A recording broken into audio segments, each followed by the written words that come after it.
Hello guys, in this tutorial you will learn how you can print your PDF document in the SwifDoo Editor, so let us guide you through this.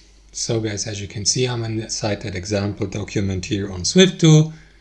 What you want to do is click into the SwifDoo icon in the top left and then navigate to print. You may also use the shortcut Ctrl+P.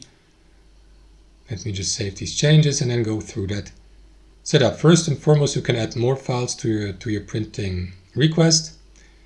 Then select the printer here, the number of copies, the color, right? You can switch to grayscale or black and white. Select the page range, like all pages or only current page, or selected number of page from 1 to 2, for example. Print in reverse order. Adjust the paper size and orientation, like A4, A5, A3, horizontal, vertical, and so on and so forth, guys. Once that's done, make sure that your printer is connected to your device, to your computer, and start the printing process by clicking into print here. And that's it. Thanks for watching, and I'll see you next time.